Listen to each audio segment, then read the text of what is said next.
Steven, this is going to be a good one. I got Evan Vucci. That's right. We're sitting down for a Zoom conversation about that photo. I hope you enjoy it. All right, Steven, we're going to do something a little different this week. Normally, it's RAWtalk to the max. Yeah. Not only was there not a lot of stuff to talk about this week, but we covered a lot last week, and we had the opportunity to do something different this week that is even better than what a normal RAWtalk would be, because you're about to hear an interview with Evan Vucci, who is the chief photographer in DC for the AP and is the person that photographed the iconic, soon-to-be maybe Pulitzer Prize-winning photo of the assassination attempt of Donald Trump. If you watch this on YouTube, then you already saw the interview. Yes. But we've got commentary that we will do after the fact to talk about some of the things that he brought up. And I think when you're listening to the interview that we're going to run in a second, just keep an ear open to the settings he was using, what his thoughts are about auto ISO, who owns the images. We answer all those questions directly because there's nobody better to ask than the photographer themselves. And just a quick note before we run the interview, we did record this over Zoom, and he was using his laptop microphone with his air conditioning on full blast, so it'll be a little jarring when it first plays, and you might have to adjust your volume accordingly. With that being said, here is the roughly 40-minute interview with Evan, and then Steven and I will be back after to wrap it up and talk about a few things that he said that we found really interesting. First off, thank you very much for taking the time to speak with us. Of course. Thanks for having me. Yeah, there's a billion and one questions, and it's not just, I mean, I have a billion and one questions, and my viewers have sent in just have questioned a lot of things. But for me as a photojournalist, not in the same world as you, but someone who has been in the world a little bit, these things just run through my brain all the time. But sure. I mean, let's take a step back, because I don't want to just jump right into that. I want to get people to understand you and how long you've been shooting and where you've come from, and just where did the interest take hold when you started shooting? Yeah, I think it was in high school, if on the yearbook staff, really. I remember when I was very, very young, I went to, at the time it was the Washington Redskins. I went to their training camp, and my dad had an old camera, and I took some pictures with it. And then I remember getting the pictures back, and I was like, man, that's awesome. I loved it. And I must have been in 6th or 7th grade. And then in high school, I was on the yearbook staff, and I just loved photography, and I ended up going to RIT. And I originally was going to study advertising. I wanted to be an advertising / fashion photographer, and I did that for my first, I guess, year and a half at RIT. And then Michael Williamson, who is a Washington Post photographer, came to my school and gave a talk. And he showed all this amazing work from his travels around the world, and he's an incredible photojournalist. And I was so inspired that I changed my major, and I wanted to focus on photojournalism. And from there, I graduated from RIT and did some internships, and and here I am. Well, let's look at RIT, because when I graduated high school in '99, and RIT has always been you're in photography, RIT. You got to go to RIT if you want to be anything. Mm-hmm. Was that the case? I mean, why was that the case? I don't. It was. I think you look at photo schools, and you're looking at RIT. You're looking at Missouri. You're looking at Western Kentucky. Those are sort of the places that people gravitate towards. And I knew that at the time I wanted to go into, like I said, advertising, and their program at RIT was phenomenal for advertising and learning light and learning, the technical aspects of photography. So that's what I was interested in. But yeah, it's a great education. It opened a lot of doors for me, certainly. And I had a built-in network right there. And from there, I went to the Fayetteville Observer down in North Carolina. I got a 30-hour week position down there. And then I got a job with the International Olympic Committee in Sydney, Australia for the 2000 Games. And I was a photo manager at the aquatics venue. So all the photographers from around the world would come in to set up at the aquatic center for all the swimming and diving events, and I would meet them. And I ran into Doug Mills, who I actually was with during this whole thing. And he said, "Hey man, when you come back to DC, come to the office, and let's see your work." And from there, I started freelancing for AP, and I got my foot in the door, and then I was hired, a few years later. It seems like Doug is the master connector, and it just seems like he's a mentor to everybody. He's an amazing guy. He's an amazing guy. He not only did he get my foot in the door at AP, I also didn't have. I was poor man, broke. I didn't have long lens or I didn't have a 300 millimeter lens. I could barely afford gear, so he loaned me a 300 millimeter lens for like 2 years. And never asked for it back, never anything. And then I finally gave it back to him. I said, "Man, he wouldn't even, he wouldn't even accept anything. He's just such a good guy." And but however, he does make me bring him lunch every day. So I'm still paying the price for his hospitality, I guess. Yeah, I had the pleasure of sitting next to him during one of the World Series games in 2022 in Philly. We were sat next to each other the whole game, and he just is great to talk to. He's very, very humble, an incredible photographer, always thinking. He was a perfect person to meet early in my career because he taught me the value of a work ethic. He is still out there grinding and outworking people and always thinking like, how can I do this a little bit differently? When I first met him, he was at AP and now he's at the New York Times, and he's always been, a mentor to all of us, and just a good person, man, heart of gold. Have there been other photographers along the way that have taken you under their wing? Yeah, I think in this business especially, it's so hard to break into that you need people to help you. And now I've had tons of photographers offer help and advice, and DC especially has a really good photo community, and we're all pretty tight knit. And now I'm now on the other side of that, where if a young photographer comes to me and they're showing interest and they're showing determination and they're showing that they really want to do this, then I'll help them. I work with young photographers all the time to try to help them get their foot in the door. As long as they're serious about it. If they're bullshitting, then forget it. But if they're serious about it, this is a really hard business to break into. But if they're serious about it, I'm more than willing to help. And how does your fitness? How does that? I watch your Instagrams. You're always with the mixed martial arts. Well, man, look at you. You look great, man. Your transformation you've done over the last 3 years is incredible. I appreciate it, but no, I'm not mixing it up on the mats with those guys. No, I'm really into Brazilian Jiu-Jitsu. And so I've been doing that for about 7 years. It's a great outlet for stress and everything else, and I absolutely love it. And I'm pretty serious about it. Compete and travel around, and my daughter's into it, so it's great. How much do you feel that your fitness helps you in your daily grind of having to travel and shoot and be on point? I think it helps, but I think for me personally, and I'm not speaking for everyone, but I think it's a mental thing where, it gives you that break where, okay, for the next 2 hours, I have me time and I can focus on me and I don't have to worry about the stresses and the deadlines and all that other stuff. So, and the benefits of it also are helpful too. And, being on the road and carrying gear and doing all the things, just trying to stay fit. But I always thought of it as a mental health thing for me, and it's super important to me. I agree. I find that it helps in everyday life, but also in business to be able to do that. Because when you're traveling, you're on Air Force One. How often? We'll travel, 2, 3, 4 days a week. Sometimes just day trips. So you're getting on a plane, getting off the plane. You're just always on the go. So it's hard to eat healthy and do all the things that you need to do to be healthy. So it's like when you can make the time to get those workouts in and get decent meals, and you take advantage of it.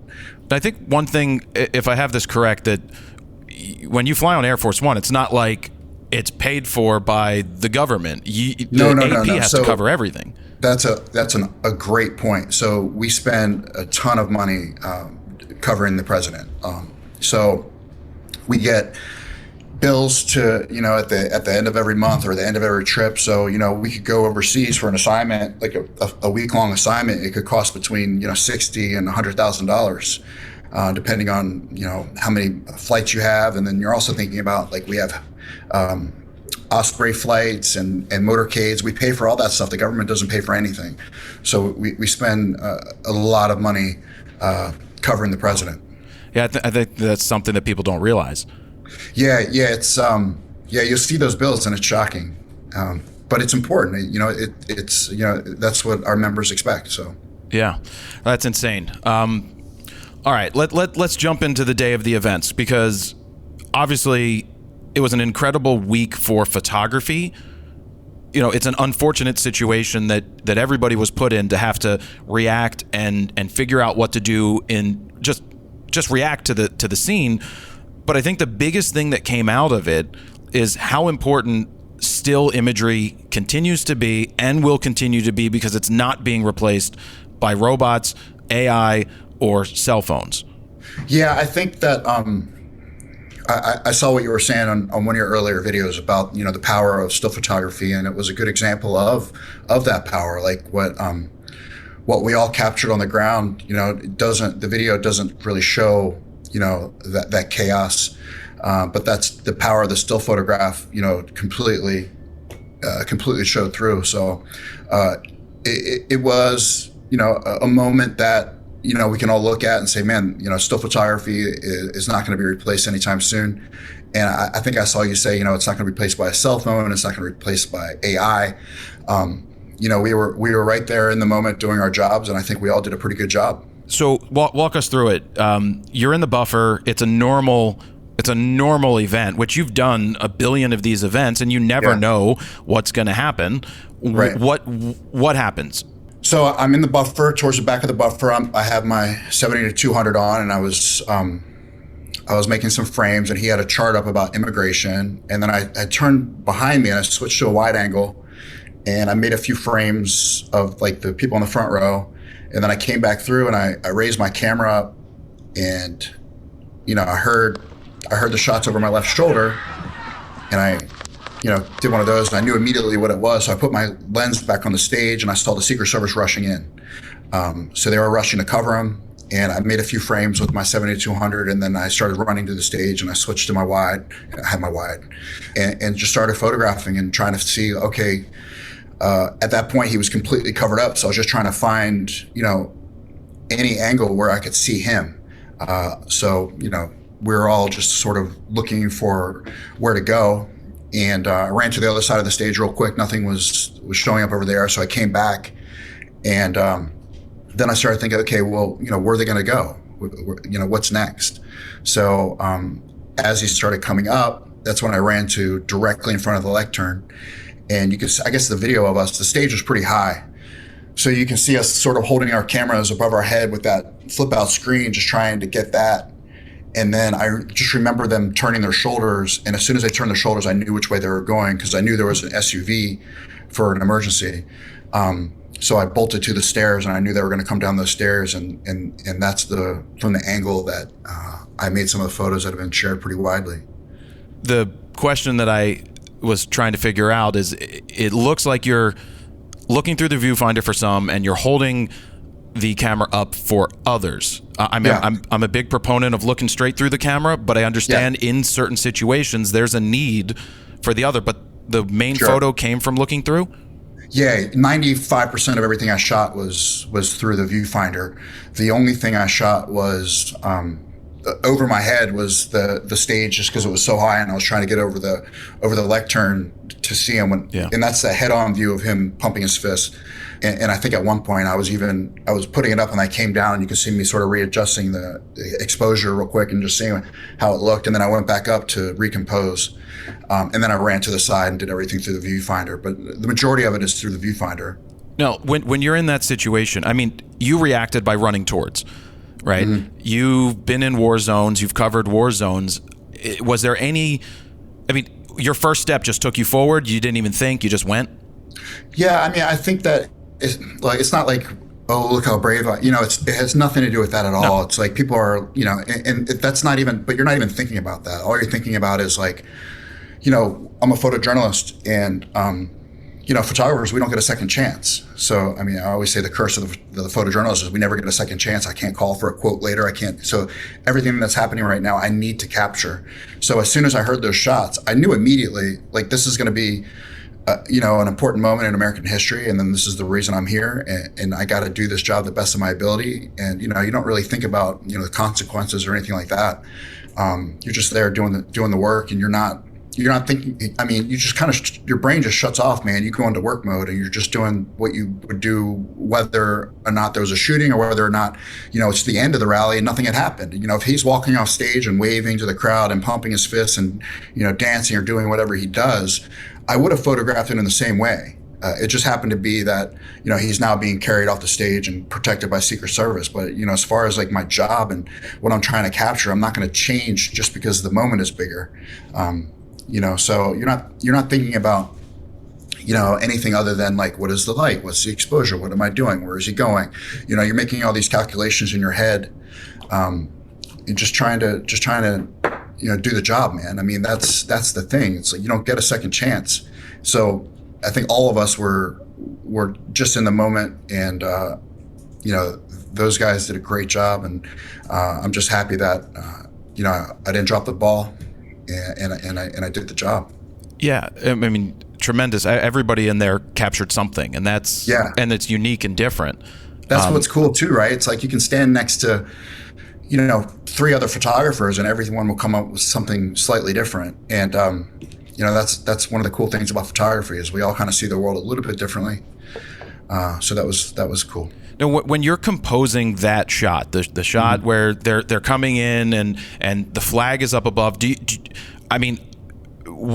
how are you deciding? Because you're the only one who got that composition at that time. Yeah.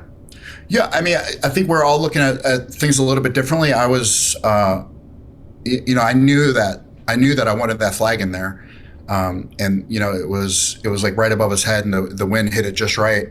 And, he started pumping his fists, and I was like, okay, this is perfect for the composition. So, it all made sense. It was clean. The lines all came together. And like I said before, it's the same composition that I would have been doing, whether or not he's coming off the stage at the end of a rally where nothing happened. I probably would have made a similar photo of him just walking off stage or, waving to the crowd. It's the same thing. From a settings standpoint, like to get a little on the technical side, you're using an A9. Let's do it. Do you A9 III with both cameras? Yeah, both cameras are A9 IIIs. I've been shooting Sony for 3 or 4 years now. I think AP we switched to Sony, and we just got the A9 IIIs. But I guess whenever they came out, I'm not sure when they came out, but I think a few weeks before they came out, we got them in our hands, and it's been a great camera. And I see people arguing like megapixels and all that stuff. I just don't, honestly, it's funny because the guys at Sony always tease me because they're like, man, I'm surprised you even have your firmware updated because it's just a tool to me. Yeah.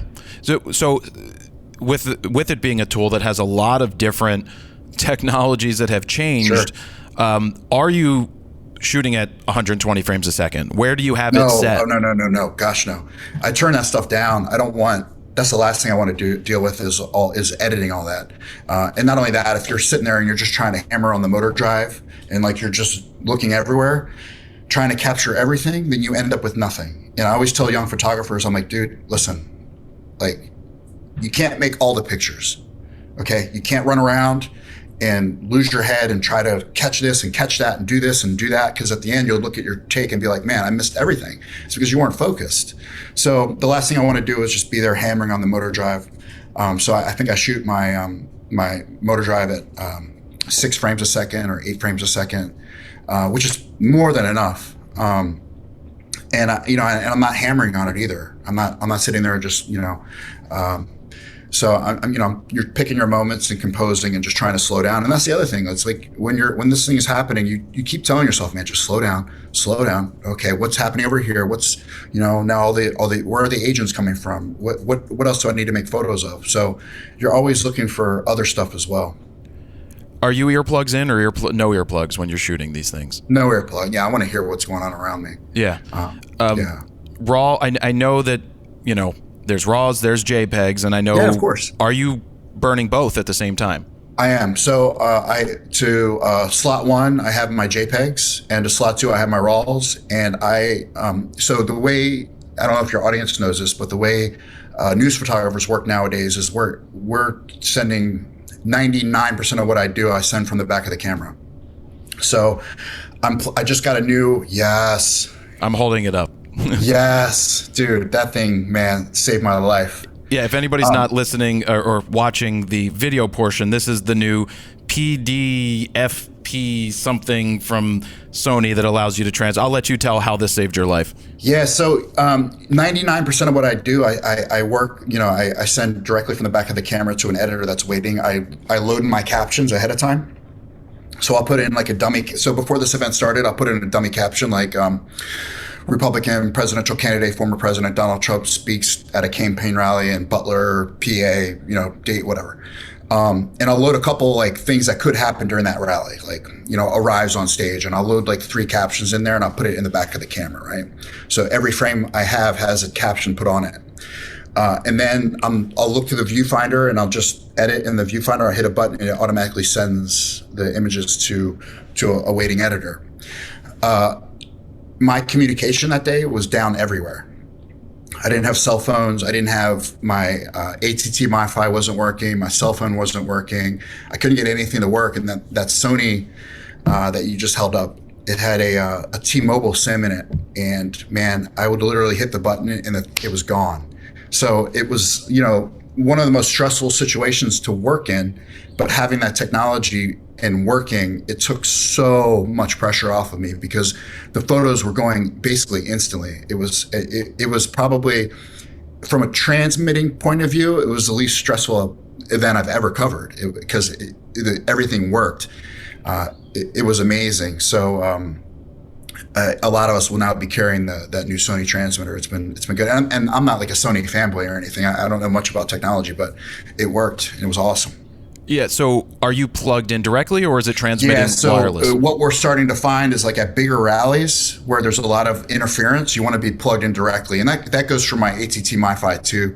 I'll plug directly into that. From the camera?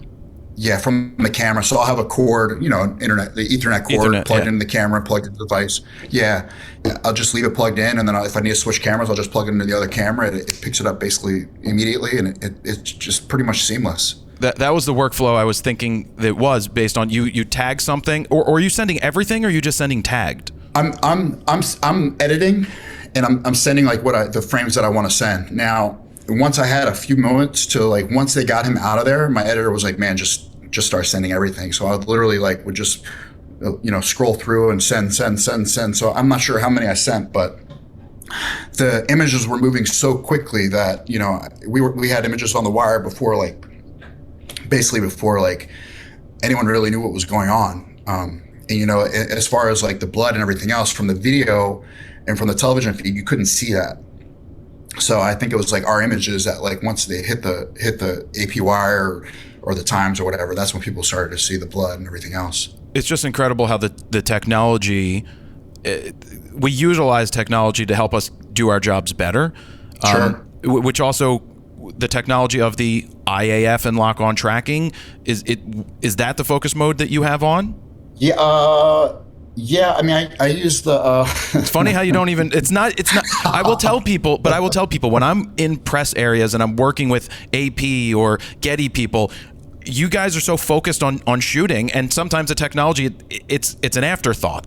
Yeah. So I mean, gosh, so I use a couple different focus modes because sometimes I'll find that if I'll turn off that tracking if there's people behind them because it will sometimes jump or whatever. But yeah, I use the tracking focus, and that it locks on the faces, and then you can recompose, and that thing stays right there. It's amazing. It's these cameras are unbelievable, man. But as far as as being a gearhead, I'm definitely not. I know it works, and I know obviously how to use the camera with my eyes closed in the dark upside down. Yep. I know how to use the tool. I'm just it's not the right person to speak on it. Well, what's interesting is, you're going to start seeing newer technologies that will allow you, and we're seeing it with some of the new Canons that are coming, where you can do a face priority mode where you would put the president or former President Trump's face in, and it will prioritize that person if it sees them. Yeah, I think these cameras have that, but we just haven't had much luck with it yet. Yeah. But I would assume that they're working on, improving that. But, I was telling someone last night that, like, they were asking about, like, do you shoot in auto this or auto that, and and letting the camera choose the face priority. I want to be in complete control of the camera at all times. So I'll shoot 95% of what I do in manual mode. I don't want the camera to have any control over anything. I want to be doing everything on my own. I don't want that camera because, I'm in charge of the camera. The camera's not in charge of me. And it's the experience, your experience. I mean, I when I'm teaching people today, it's like the exposure is right in front of your face now. Yeah. Yes, exactly. It's not like we have a clean view that's the brightest thing ever, and you're just trying to line up the needle in the middle. You still look at the meter a little bit, but you have the exposure in front of you, and you shouldn't really be off at all. Yeah, and not only that. I mean, at this point in my life, in my career, I know just by, I know where I'm starting. I know around what it's going to be. But I can look at light and know what Kelvin it is. It's just, it's just those reps that you're taking that helps you with all this. And I will say this: the only time I'll use like an auto mode is when I'm between assignments and I'm walking around with my cameras. I'll put auto ISO on and I'll have like a high shutter speed at 2.8, and I'll let just in case that if I'm in a motorcade or something like that and I see something out the window and I just got to come up really quick and the light might be changing, we might be in a tunnel, we might be here, we might be there, I will throw it into auto ISO in those in-between moments between assignments or between, just so I can start there and go from there. That's a good point, because I mean, I'm pretty outspoken with auto ISO in a lot of situations, more so when people are in a situation where the light isn't changing, but then the auto ISO is being thrown off by something that's bright or something that's dark when it really shouldn't. But in those situations where you're going from shade to bright sun, wildlife stuff, and also indoors to outdoors, motorcade inside to motorcade outside, stuff happens so fast that the ISOs are, it's fine at this point. Yeah, no, if I'm going down the road at, 60 miles an hour, 70 miles an hour, and things are changing, I do have that auto ISO, and I'll even use the auto white balance for that. For when I'm on an assignment, I'm using manual everything. What is in your everyday gear bag when you're out here? Like everyone knows, I like to work light. Like I don't like to have all the extra stuff hanging on me and everything else. So I don't carry a lot of stuff. So my gear on 90% of what I do, I have a 24 to 70, a 70 to 200, both on A9 3s, and I'll carry in my backpack a 1.4 extender, the Sony 1.4 extender. That'll give me a little bit more. If I'm going overseas, I'll also bring a 100 to 400, or I think at that Trump rally I may have had a 100 to 400 with me as well.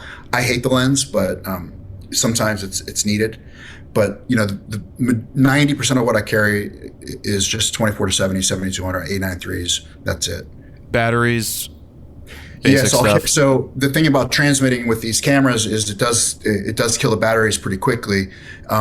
So I'll carry like 8 batteries, eight extra batteries, and my laptop, chargers, internet cords, anything, all that stuff that you would need to keep working. So plane hits, I could pick up my backpack and be ready to go.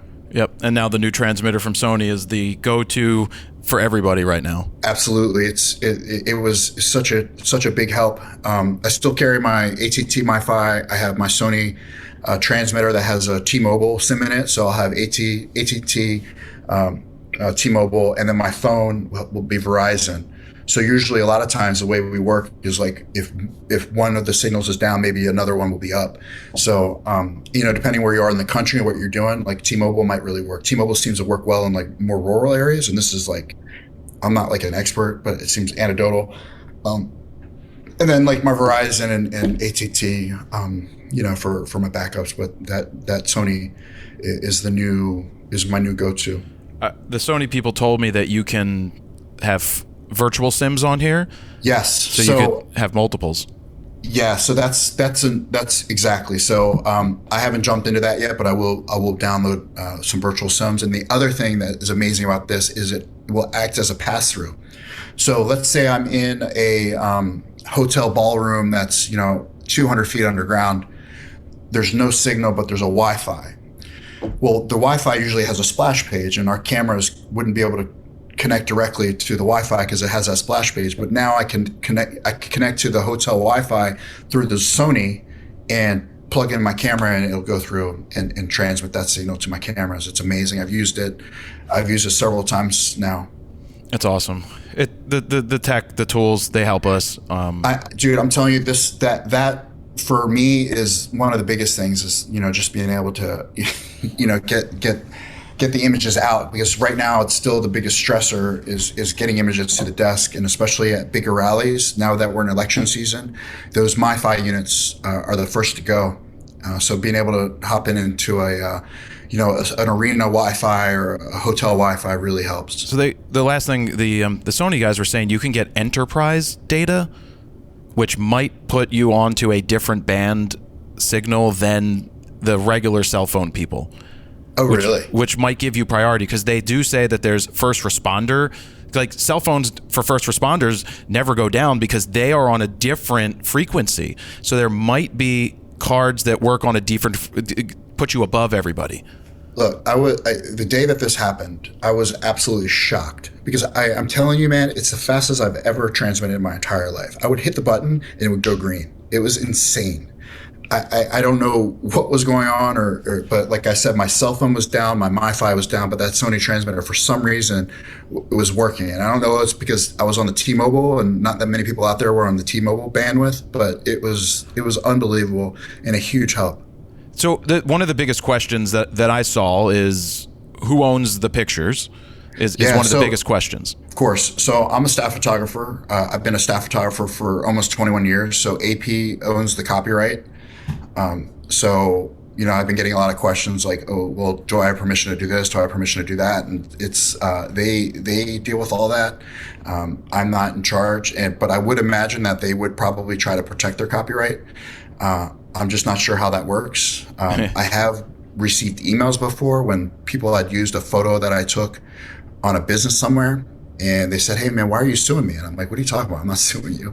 But sometimes the lawyers will go after people that if they're stealing the copyright. And this one, and then it's hard to fight, because when it becomes newsworthy or it becomes overwhelming, it's like, well, that goes out the window. Yeah. It's funny because people, I'm getting tons and tons of messages with people sending me links to people selling on T-shirts and this and that and the other thing. That's none of my concern. I'm just doing the job. Now, when it comes to Pulitzer Prize type things, is that even on your mind? Does that God, no. even Absolutely matter? Not. No, absolutely not. The only thing I cared about was, so I work for AP, and I tell people this all the time. It's like we have a long history of amazing photojournalism, and when it came my time to hold that standard, I was able to do it. That's what I'm thinking about. I'm thinking about just living up to those that went before me. I don't want to come back to the office and look people in the eye after I just dropped the ball. But I was able to do a pretty good job, and thankfully hold the standard. I don't even enter contests. It's no. Like all my colleagues always tease me because the contest thing has never been my thing. I'm not a big fan of entering contests. I've told people a million times, if you have to pay to enter a contest, don't do it. If it's something free, maybe consider it, but it's super subjective. And I don't have any problems with it, and I think it's amazing, a way to show photojournalism, and you see some of the best photojournalism in the world. It's just, for me, it's just never been a priority of mine. But man, there's some incredible imagery that you might not see if they weren't in those contests. So I absolutely get it. It just hasn't been a focus of mine. Now, question here is, I mean, this is a busy time with the campaign trail and everything. I mean, I heard they recalled Doug Mills from going to Paris to stay here to photograph the campaigns. Has anybody approached you in the past about joining the campaigns to be a team photographer type thing? Never. No. I always wanted to be a photojournalist, and photojournalism has always been my focus. I have no desire to work for the government or do any sort of stuff like that. It's never my thing. I can't imagine giving up on journalism ever. This is what I want to do. This is like who I am and what I'm about, informing people and doing this job, and that's all I ever wanted to do. Now, is there an event or something that you haven't been able to be around and photograph that you really truly want to be there to capture? Man, I'm trying to. Oh, you know what? Everyone thinks I'm crazy, but I was like, man, I would love to go like do a red carpet. Like, I feel like that would be fun. It's so outside the realm of anything I've ever done. But I've done Super Bowl and I've done Olympics and I've done those types of things. I've covered basically covered everything. But I think like, man, maybe like a red carpet one time, maybe, or something like that could be fun. But people always tease me, they're like, man, you're crazy. It's hard to do, but I think it would be fun. Yeah, it's amazing. I wrote something here, and it's like, it seems like you're there when there's a there, but in order to be there, you kind of always need to be there, right? It's hilarious because people online, the internet's amazing, but some guy was like, man, he was looking at my photo of the guy throwing the shoe at President Bush, and then obviously what happened last week. And he's like, man, this guy's like the Forrest Gump of photography. And I thought that was pretty funny. But you're just kind of always there in the background. And I've been doing this for so long that you really are on the front lines of history. I've covered wild events, man. I remember the first meeting between Trump and Kim Jong-un was like, it's just like you're having like an out of body experience. Like, man, this is really weird. But yeah, you do have to be there. That's what photojournalism's all about.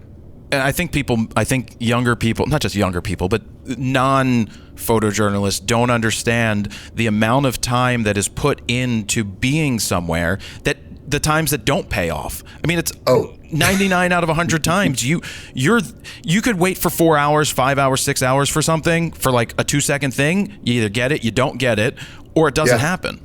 No, I mean, listen, man, I've people were online, like the conspiracy theorists are starting. They're like, man, why was the chief Washington photographer in a random Trump rally? And I was like, man, because I wasn't standing on a ladder outside of a courthouse somewhere.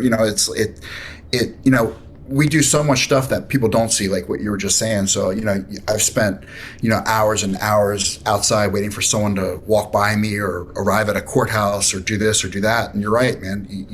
There's a lot of time that we spend just waiting around. And, sometimes it doesn't pay off, but that's the job. Exactly. So when the four of you, to bring it back to, there's 4 of you in the buffer zone. Correct. How do those 4 get picked to be there? Yeah, so I mean, I think that's just that that's just who we were traveling with that day. So the reason I went to that rally, I was going to the RNC, and originally I was supposed to fly to Milwaukee on Saturday, and they called me and said, "Hey, man, we're getting rumors that Trump might announce his VP, which is pretty standard when before you get to the convention, you would have a VP nominee." So we thought it was getting closer, and we thought that he was going to announce a VP. So I ended up going up on Friday to Pittsburgh, which is right near Butler, and we thought that we were going to get a VP announcement. And then that morning we knew that he wasn't going to announce, but I was there, so I might as well just cover it. From the Trump campaign side, like, because I know they don't allow everybody in the buffer. Is there a protocol there? Yeah, so that the campaign will make their choice about who they want in the buffer, who they allow in the buffer.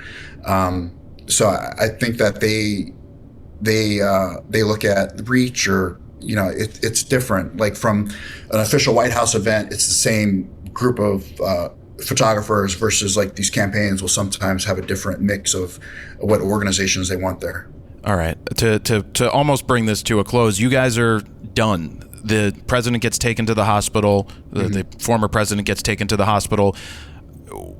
What happens when you guys are you guys traveling together? Is there a van? Is there an SUV in the motorcade? No. So for this, we all traveled independently because they don't have like a press pool traveling with them yet.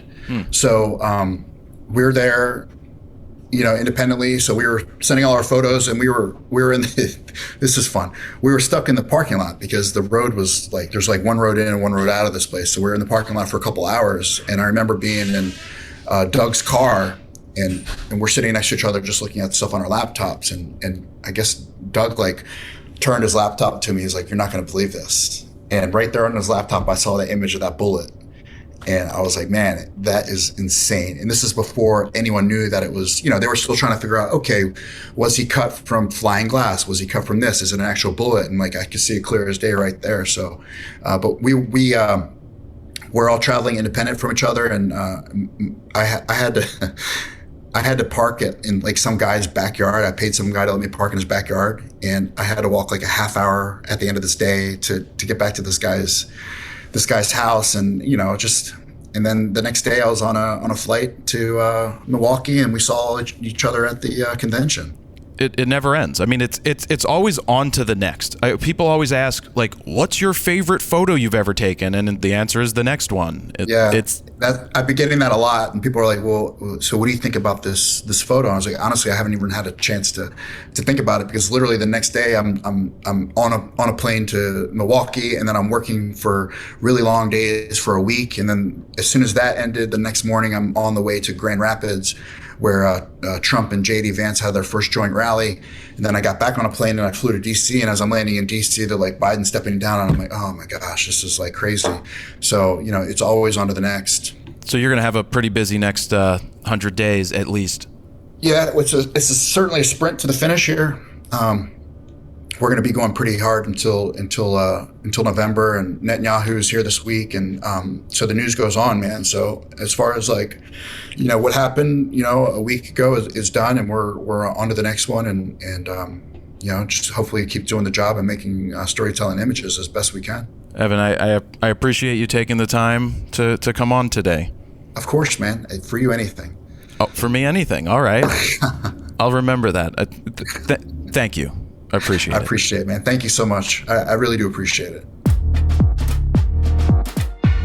Steven, I have to say, really good job that I did interviewing him. No, what I wanted to say is really good job with the edit. I know you spent a little extra time on the YouTube one and make it less of just us yapping. Yeah, I just tried to put visuals in front of what he was saying so the viewer could really follow along. I took multiple angles from that day, whether it was a rally member taking video or the actual live stream, and essentially just synced them up and try to put a spotlight, quite literally, on him and showcase where he was in the pit as he's describing it in real time. So it really put into perspective and just reinforced what he was saying about how quick everything was happening. And I found it fascinating to watch and listen to. And it's not one of those things you expect to do really well on the internet, because it's not like shock value, and it's also 40 some minutes long. Yeah.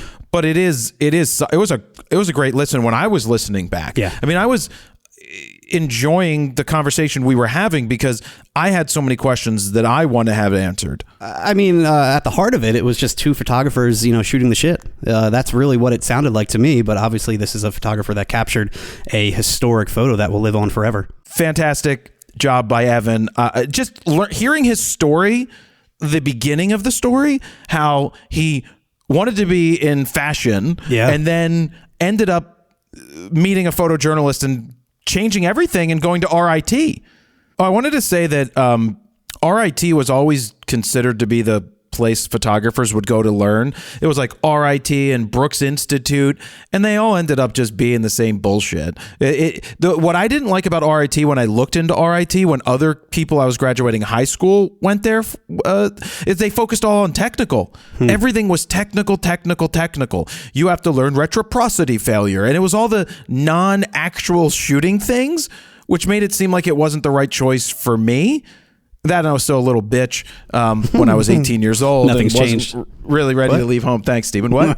What'd you say? Huh? Who? What? Huh? You're going to get canceled for that, Stephen. So yeah, I also like the story about how Doug Mills helped him out. When he met him, he went to Australia to be a part of something and to work during the Olympics, and met Doug Mills, met him back in DC, and Doug helped him. I mean, that is all I ever talk about. And I talked about at the end of the interview is that if you can give back, give back. And Doug Mills, for those wondering, he is the other photographer that was in the buffer taking photographs that day. And he took the picture of the so-called trail, the bullet trail, whatever it is. That was his picture that was cropped in a billion times. Doug's a great guy, and he's very helpful for a lot of people. So the other things I found interesting, the auto ISO discussion is kind of eye-opening for how a professional is going to use it to their advantage versus just having it in a situation where the light isn't changing and the ISO is all over the place. When it's run and gun and it all comes down to he's going in and out of vehicles, bright and dark. I mean, I can pretty much change my ISO super fast. Well, especially these days where every single command dial is customizable and you can simply set it to ISO and swipe your thumb across and instantly change your ISO. There's no more 2 button presses like it used to be. Yeah, and I could see how it could be one less thing to worry about, but it's just so natural these days, I think. But it's a nice option to have. But the truly mind-blowing thing was the setting the camera to 6 to 8 frames a second when it can do 30, 60, 90, 120, and just saying 6 or 8. And I don't think he directly answered if he had pre-shooting on or off. I think you guys didn't really discuss that part. I don't think he had it on. Yeah, I don't think he did either, just from what he was technically saying about the camera and how he uses it just as another tool, another camera. It seems like he didn't use the A9 III to its full advantage with the pre-shooting, the 120 frames per second, the speed boost button, that kind of stuff. But 6 to 8, like I'm going to shoot more than that because I can, and I want to get the tweener shots. It's great having the 20, 30, 40 frames per second or more, but you just use it at the right time. Just a little real quick bursts. You don't hold your finger down for 10 full seconds and end up with 1,000 images. Yeah, and it's still the explanation that he gave was great. Like I tell young photographers, if all you do is point here, point there, bang off a bunch of shots, and then you don't shoot anything with intent, then what's the point? And so that's why I hammer home intent, shooting with intent. And when you're starting out, even though your cameras can do so many frames per second, like when I'm here at the boot camp this weekend, which is now sold out, by the way, I tell people I want you in single shot because it's about the intent, not just spraying and praying during action. I want you to feel it out and get the shot that way. I did not realize the actual photo was taken as he was kind of coming down from the stage. It wasn't that fight, fist in the air moment, which I thought it was because his fist is in the air in the photograph. It's actually a few seconds after where he does one final fist in the air, and that's when the actual image was taken and captured. And he got that angle, and he saw the framing, and because he supplied us with the full res image with all the EXIF data, I could see all of his settings too. And I find it interesting that he shot with a 24-70 at 24 millimeters, the widest that lens could be. So I'm curious if he wished he was even wider. If he couldn't step back clearly from the video. He's all the way against pretty much the railing at that point. Would it have been a different composition if he had a different type of, wider lens, or was 24 where he wanted to be? Well, I mean, 24 to... You know what the ultimate lens for this is? This is a 24 to 105 Canon. Sure. Right? Yep. I think 24. So you see new shooters 24 to 70 and 70 to 200 would be the ones that they would always take around. Since he's up so high on the stage at the podium, I mean, a 70 to 200 is kind of that classic look that you would normally find in these types of situations. I learned from being on the road. What did I tell you? The one lens that I didn't take back out with me when I went out with Bernie the second time was the 70 to 200. I took the 135. I'm like, I never touched this 70 to 200. Part of the reason was it was so damn heavy, so I took it out of the bag, and the newer version isn't as heavy. But, But imagine being stuck in that moment with only one camera and a 135, and that moment when he's getting up and you only have a few seconds and not enough time to really change lenses at that point. I mean, you really need to be versatile with a 24 to 70 or some kind of a zoom lens. I feel like a two bodies is absolutely needed in those situations so that you can quickly choose. Like when Pete Souza was Obama's photographer, he always had, it's 2 cameras, right? And I'm sure he used the 24 to 105 quite a lot, the f4. In this day and age, a 24 to 105, in those situations, would still be would be really powerful because it's wide and it gives you enough bang for your buck. I mean, you're covering 85, you're covering out to 105. That's a pretty powerful photojournalistic lens right there. And back to the actual photograph, again, we got supplied the original high-res version, full-res version of the photo. He shot with an A9 III, again with the 24-70 at 24 millimeters, and I found it interesting that he was pretty much in full manual everything, including full manual white balance. I find that kind of odd for run and gun type of situations. Then again, it was just a sunny day, no clouds in the sky. I mean, obviously the white balance really isn't changing at all, but I feel like most people keep it in auto, and I'm a little surprised at that. I'm a straight auto guy for that because... Well, we shoot RAW, though it's a little different. We can tweak and have the flexibility in post. But he was at 1/4000th of a second, f2.8, ISO 160, and then, created on July 13th at 6:16 p.m. You got to make sure your timer's set right? It was set right. He had all the metadata in there. The interesting part is that it's... What does it say? It says President Trump arrives... at the rally or something. That was just like his basic... he said he had 3 of them. He had 3 different captions pre-saved in the camera. He must have just tagged it with that one. So he just tagged it with that caption and sent it because obviously, they were trying to just get it out as fast as possible.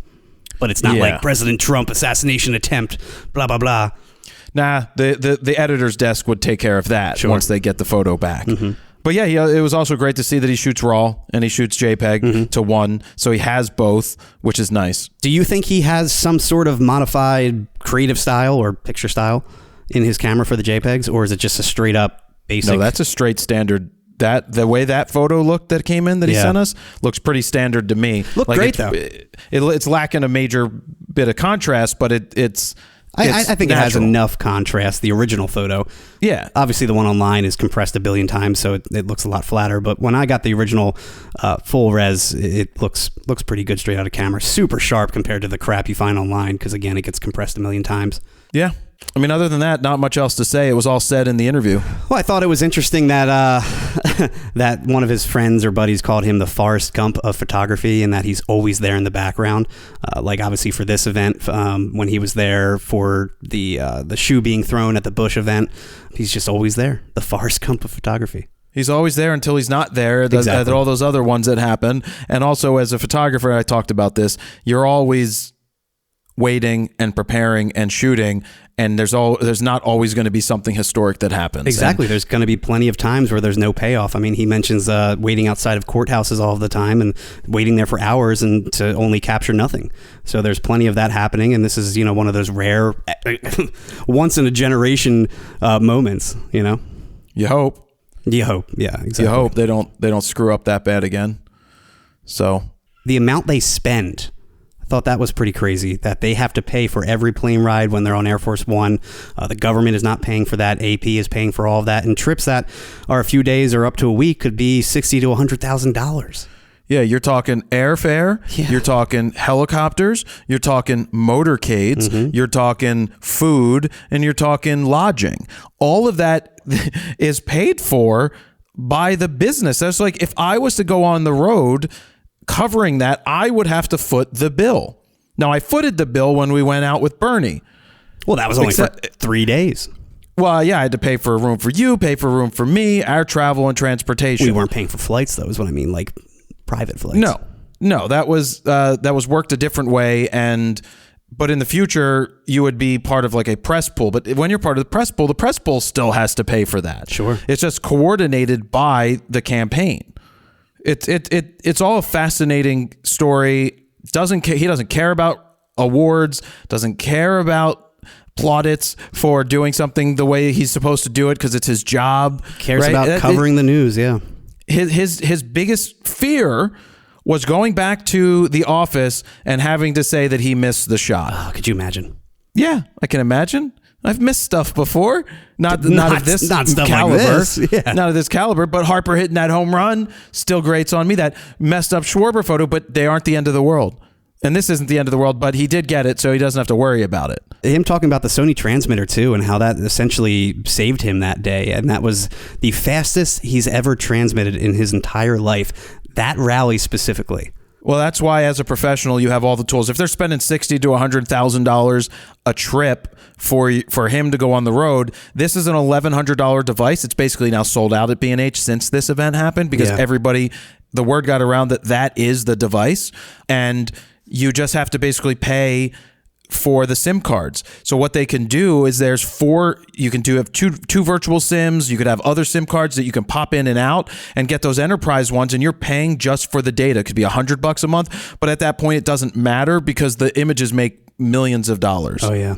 Of which he makes none of because he's a hired gun. It's his job. Yeah. So he doesn't get anything extra. It's just his job, and he understands that. But talking about the Sony transmitter, I thought it was interesting too that he said he could use it as like a pass-through to bypass those splash pages, those Wi-Fi pages in hotel rooms, connect via the transmitter to the Wi-Fi because he can see the splash page on that, and then the camera will automatically connect to the Wi-Fi from there. Yeah, I've got mine. I just downloaded some apps onto it, and I want to set it up for using it for the Sony, for using tested on the Canon. It's not something that I most likely will do myself, but when I take it out to the baseball field, I want to show it to these guys and show them how it's working. Like, I'm instantly having this upload to Dropbox or a server. And it's not that expensive compared to the previous version that they had that was more like a phone and a monitor, right? That one wasn't that like $2,500? That was, but this is designed specifically for not even making phone calls. Exactly, just for the transmitting, which I think is really all they need for the most part. Well, 2 USBs on there, 2 USB-Cs, both can be for charging or data, but they prefer using the Ethernet cable to plug in because it can lock in and doesn't pop out like USB-C does. And it goes to show that's why you need more of a flagship type camera or something like Canon's vertical grip that you could put on an R5 that has an Ethernet port. Well, that also goes to him talking about having 8 batteries. You wouldn't need 8 batteries if they actually had a big ass battery like a full size camera would have. Now, like an R1. He should still be able to just plug in via USB-C, but I guess because it's not having that actual connection, that firm connection like an Ethernet port, I guess they prefer the Ethernet port over that. Yes, because that can get pulled out. The USB-C doesn't snap in unless you have one of those Tether Tools jerk stoppers. Maybe, but then it still has the potential of popping out. Yeah. So the other one just absolutely clicks in.